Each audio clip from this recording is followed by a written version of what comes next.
Kevin Bryan is with us this morning, a former detective with the York Regional Police Forensics Unit. He's in Tottenham, Ontario, and you may recognize him. He was on our network just yesterday, right after RCMP were updating the investigation. And he shared such excellent information, we wanted to make sure our morning viewers benefited from that expertise, too. So, Kevin, welcome back to our program today.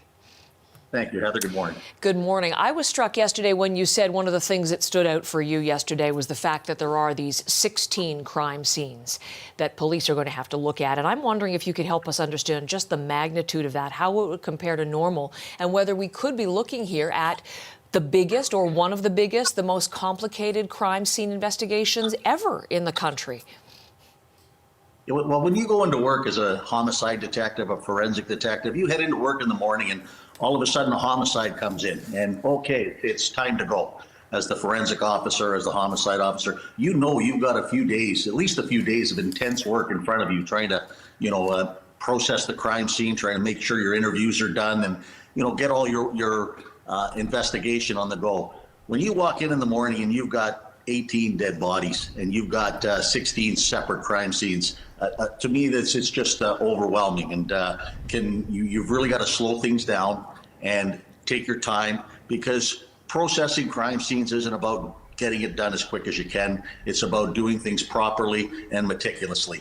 And with that being said, when you go to these crime scenes, you're hoping you're going to find that piece of evidence which is going to solve the crime, whether it's something with DNA on it or a fingerprint, something along these lines.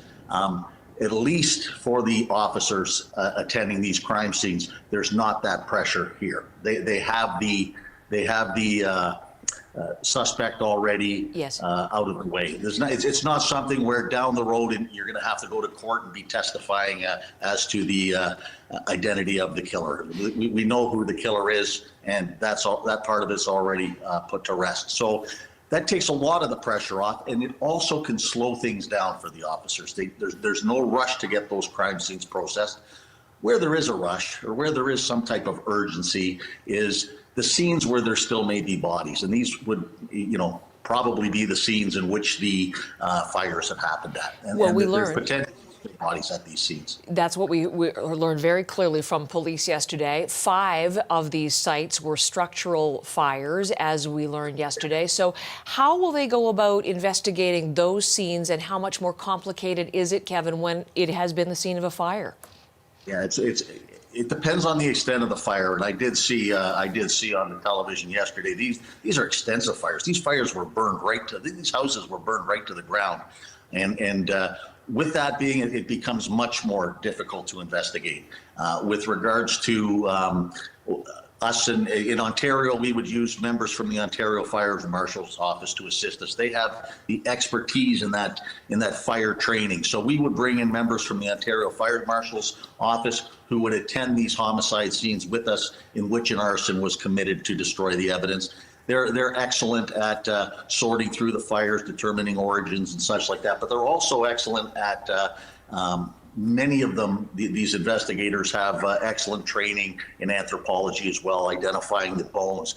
Because sometimes it seems you're not sure if something's, especially if it's been burned badly, it's hard to tell if it's a bone or if it's just something, that's debris in the room, so to speak. So I know we've had forensic anthropologists from the Center for Forensic Science even come to assist us at fire scenes in the past. Those are the kind of gruesome details that we'll have to steel ourselves for as we get more information about this, and that's the kind of work that the officers are doing today. So thank you for helping us understand that. I'm wondering if something else stood out for you. We learned that there are a couple of CERT investigations going on, the Special Incident Response Team, involving use of force. There are 2, and then there was a third matter that's now been referred on to the RCMP. Did that raise any, alarm bells, or is there anything that we can understand in this that might give us any insight into what was happening over the weekend? Well, CERT in Nova Scotia is equivalent to an SIU investigation in Ontario. It's a civilian oversight, which examines use of force between officers and a member of the public. In this case, I would imagine it's the deceased. However, that might not, they haven't come out, and details when it comes to specific details of the incident when it comes to gathering that from the SIU or from the CERT office. Sometimes it's very, very slow to come out. And I saw Chief Superintendent Chris Leather yesterday. He was hesitant to answer questions with regards to the link between what the CERT investigation was about, and that's because he's not allowed to. His hands are tied.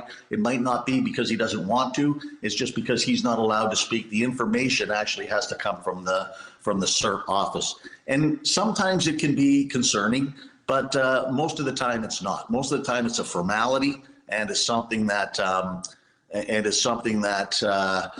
is just the deceased, the suspect is deceased, it becomes a CERT investigation automatically. And that's happened in the past before too. We've had many shootings where the suspect becomes deceased at the hands of police, or even, it doesn't even have to be at the hands of police. Sometimes it's in the presence of police officers. And just because the officers are there when the person either takes his own life or is shot and killed by police, it does become a CERT investigation. Where it might concern me, or where there might be some, and this is speculating, it could be how this, a CERT investigation might be going on as to how did this suspect come into possession of an RCMP uniform. That would be something that if it came from a member and was given to that might have been something that assisted in the killing of these people because they put the trust in that uniform. So there may be a CERT investigation as to where that uniform came from. I'm not sure, just something I'm speculating on, and could be on the decals on the police vehicle as well as where they came from. So that would be of a concern, but okay. That's an interesting point to raise. We hadn't heard of that, but certainly that's been a big part of all of this in leading to police. Was some of this planned, in that there was the uniform and there was this facsimile of a police cruiser, which certainly played a part in the fact that he was able to avoid detection for such a long time, we learned yesterday. Just before I let you go, because I will certainly be having these conversations again, obviously this is going to be a long and very complicated investigation, but the fact that we are now in this pandemic situation with the physical distancing requirements, not just of people wanting to mourn the victims, but of the police officers wanting to go about their investigation. How will this affect or perhaps even hamper the way they go about their work?